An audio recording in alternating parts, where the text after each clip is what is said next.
Hello students, welcome to आदि पाठशाला। आज हम लोग डिस्कस करेंगे आपकी मोशन का पार्ट 7। ठीक है। और इस भी ये जो सीरीज़ चल रही थी ये ग्राफिकल रिप्रेजेंटेशन की चल रही थी, जिसमें हम लोगों ने दो केसेस इसके पहले के वीडियो में डिस्कस किए हुए थे। ठीक है। जिसमें position time graph, velocity time graph और एक्सेलरेशन टाइम ग्राफ डिस्कस किया गया था। जिन लोगों ने वो वीडियो देखा है प्लीज़ उसको देखने के बाद ही इसको देखना, तभी समझ में आएगा। ठीक है। तो इस पार्ट में हम लोग दो चीज़ें बेसिकली डिस्कस करेंगे। पहला जो ग्राफिकल रिप्रेजेंटेशन का लास्ट पार्ट है, केस थर्ड, उसे और इक्वेशंस ऑफ मोशन को भी यहाँ डिस्कस करेंगे। ठीक है। तो बिना देर किए इसे देखिए। केस थर्ड, अभी के दो केसेस में हमने पढ़ा हुआ था कि जब बॉडी रेस्ट में हो तब कैसे ग्राफ्स बनेंगे, जब बॉडी यूनिफॉर्म वेलोसिटी से मूव कर रही हो तब कैसे ग्राफ बनेंगे, और अभी यहाँ क्या हो रहा है, बॉडी यूनिफॉर्म एक्सेलरेशन से मूव कर रही है। ठीक है। इसका मतलब क्या है, वेलोसिटी में चेंज आ रहा है। वेलोसिटी में जो चेंज आ रहा है वो कांस्टेंट चेंज है। मतलब अगर एक सेकंड में 2 मीटर पर सेकंड बढ़ रहा है तो हर एक सेकंड में 2 मीटर पर सेकंड 2 मीटर पर सेकंड बढ़ता जा रहा है। मतलब अगर एक सेकंड पहले वेलोसिटी 2 यूनिट थी तो अगले सेकंड में 4 यूनिट, फिर उसके अगले सेकंड में 6 यूनिट, ऐसे वो बढ़ रही है। ठीक। एक्सेलरेशन क्या है, एक्सेलरेशन कांस्टेंट है। चेंज इन वेलोसिटी, ये बातें ध्यान में रखना, वेलोसिटी में जो चेंज है वो फिक्स है तो एक्सेलरेशन को यूनिफॉर्म कहा जाएगा।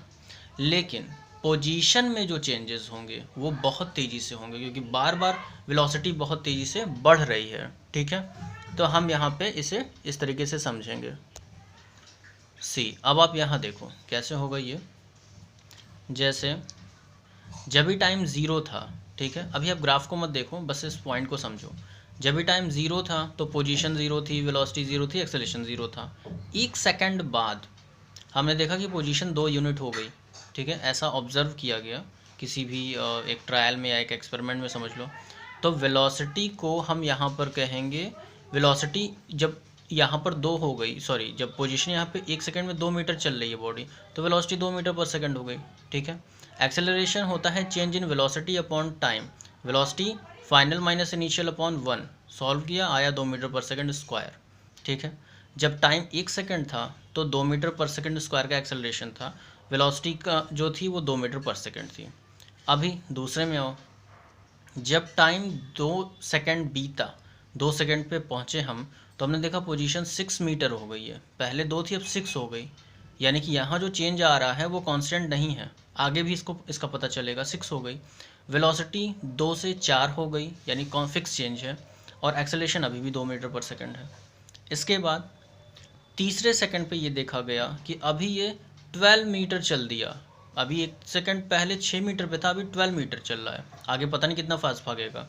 वेलोसिटी अब 6 मीटर पर सेकंड हो गई। मतलब एक सेकंड में बॉडी 6 मीटर पर सेकंड कवर कर रही, 6 मीटर चल रही, एक सेकंड में 6 मीटर। पहले एक सेकंड में बॉडी 4 मीटर चलती थी। ठीक है। देखो ये जो मीटर पर सेकंड दे रहा है, इसका यही मतलब है कि एक सेकंड में बॉडी 4 मीटर चल रही है। मीटर पर सेकंड स्क्वायर दे रहा है, मतलब ये वेलोसिटी को बढ़ा रहा है। ठीक है। वेलोसिटी बढ़ा रही है पोजीशन को। ठीक है। ये रिलेशन को ध्यान में समझिएगा। अब इन चीज़ों को जब आप ग्राफ पे देखोगे तो कहानी कुछ ऐसी आएगी। देखो, 1 2 3 सेकंड, छोटा सा सिंपल सा एग्जांपल है ये। पोजीशन में 2 4 6 8 12 ये स्केल्स बना लिए गए हैं। ठीक है। एक सेकंड में बॉडी की पोजीशन 2 थी, अगले दो, जैसे ही दूसरा सेकंड में बॉडी 6 पे पहुंच गई, 3 सेकंड में बॉडी 12 पे पहुंच गई। मतलब रैपिड चेंज आ रहा है बॉडी की पोजीशन में। तो जब कभी भी आपको एक कर्व, ठीक है, जो कि बहुत तेज़ी से ग्रो करता हुआ मिले, तो आप बोलोगे कि एक्सेलरेशन कांस्टेंट है, यहाँ पर बॉडी की वेलोसिटी में चेंज हो रहा है। ठीक है। और पोजीशन में बहुत तेज़ी से चेंज हो रहा है।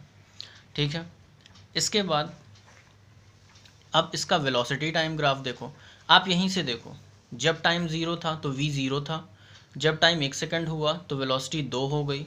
जब टाइम 2 सेकंड हुआ तो वेलोसिटी 4 मीटर पर सेकंड हो गई। जब टाइम 3 सेकंड था तो वेलोसिटी 6 मीटर पर सेकंड हो गई। ठीक है। 6 मीटर पर सेकंड हो गई। तो ये जो चेंजेस हैं ये कांस्टेंट चेंजेस हैं। ठीक है। अब आप यहाँ पर देखो, 1 सेकंड पे 2, 2 सेकंड पे 4, 3 सेकंड पे 6, एक इंक्लाइंड लाइन जा रही है, यहाँ पे सीधी स्ट्रेट इंक्लाइंड लाइन जा रही है। तो अगर कभी भी ग्राफ ऐसा बन रहा है तो आप तुरंत समझ जाओगे कि ये एक कांस्टेंट एक्सेलरेशन का, वेलोसिटी में चेंज हो रहा है। ठीक है। यूनिफॉर्म वेलोसिटी, यूनिफॉर्म एक्सेलरेशन हो रहा है। ठीक। लास्ट वन, अभी हमने देखा है कि यहाँ पर देखिए एटी ग्राफ क्या होगा, एक्सेलरेशन 2 मीटर पर सेकेंड स्क्वायर था पूरी मोशन के टाइम में, ठीक है। तो ए हमेशा कांस्टेंट रहेगा, ठीक है, ए एक स्ट्रेट लाइन ऐसे जाएगी। या अगर ऐसा दिखता है तो आप बोलोगे ये कांस्टेंट एक्सेलरेशन है, या अगर बोलेगा तो आपको बनाना भी पड़ सकता है, ठीक है। इसके बाद आगे बढ़ते हैं, इक्वेशंस ऑफ मोशन। मोशन को स्टडी करने के लिए हमारे पास तीन इक्वेशंस होते हैं, ठीक है। फर्स्ट होता है v is equal to u plus a t, second is s is equal to u t plus half a t square, third is v square plus u square, v square is equal to u square plus 2as। कुछ लोग इसे v square minus u square is equal to 2as लिखते हैं, वो algebraic term है, उसमें कोई problem नहीं है। अब ये चीज़ें हैं क्या, देखिए स्क्रीन पे साफ साफ दिख रहा है। u है इनिशियल वेलोसिटी, ये कभी कभी ज़ीरो भी हो सकती है। v फाइनल वेलोसिटी, ये भी कभी कभी ज़ीरो हो सकती है वर्टिकल मोशन के लिए, ठीक है। या मान लो फाइनल वेलोसिटी कहीं पर गाड़ी रुकी, एक्सेलरेशन को ज़ीरो किया तो ये भी ज़ीरो हो गई। t है टोटल टाइम, ठीक है। s है distance covered in a given time, और a है एक्सेलरेशन, मतलब कि change in velocity in a given time, ठीक है। तो आज हम लोग इसका फर्स्ट पार्ट, जो फर्स्ट इक्वेशन है, उसको हम लोग डेराइव करेंगे कि ये फॉर्मूला आया कहाँ से। देखो ये फॉर्मूला आया कहाँ से, अब आप यहाँ पर ध्यान से देखिए, derivation of v is equal to u plus a t. मान लेते हैं कि एक बॉडी है जिसकी किसी भी टाइम में इनिशियल वेलोसिटी u थी, 2 मीटर थी, 4 थी, 10 थी, जितनी भी थी, 2 मीटर पर सेकेंड, 4 जो भी थी। कुछ t टाइम बीता तो उसकी वेलोसिटी फाइनल v हो गई, ठीक है। और इस चीज़ को, अच्छा ये आपसे ग्राफ में पूछेगा, ठीक है। आप एनालिटिकल, ये एनालिटिकल मेथड प्लस ग्राफ दोनों हम एक साथ बता रहे हैं, ठीक है। तो यहाँ पर उसका वेलोसिटी में चेंज आया, टी टाइम में उसकी वेलोसिटी u से v हो गई, ठीक है। तो हमें फॉर्मूला मालूम है, एक्सेलरेशन इज इक्वल टू होता है final velocity minus initial velocity upon time, v minus u upon में टी। इस t को उधर भेजो, हो गया a t, v minus u, ये u उधर चला जाएगा, v equal to u plus a t, proof हो गया, ठीक है। बहुत ही सिंपल है, इसमें कुछ भी हार्ड नहीं है, ठीक है। एक चीज़, अब ये जो जितने भी डेरिवेशंस होते हैं ये वीटी ग्राफ से होते हैं। वीटी ग्राफ से क्यों होते हैं, क्योंकि वेलोसिटी टाइम ग्राफ जो होता है वो डिस्टेंस बताता है। वेलोसिटी टाइम ग्राफ में जैसे एक बॉडी की वेलोसिटी 0 से कुछ कहीं आगे तक गई, ठीक है, टी टाइम में, तो उसने जितना एरिया कवर किया, जो उसका शेडेड रीजन होगा ग्राफ का, वो डिस्टेंस ट्रैवल्ड बताता है पूरी की पूरी, ठीक है।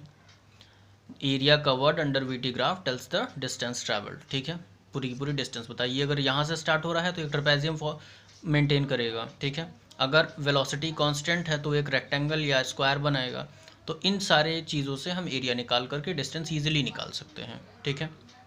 चलिए, अब ये दो चीज़ें आज हमें समझ में आ गई हैं, ग्राफ का कॉन्सेप्ट क्लियर हो गया। डेरिवेशन अभी चल रहा है, जो नेक्स्ट डेरिवेशन है वो हम लोग अगले वीडियो में, अगली क्लास में डिस्कस करेंगे। तब तक के लिए स्टडी करते रहिए प्लीज़, ठीक है। वीडियो एंड करते हैं, थैंक्स।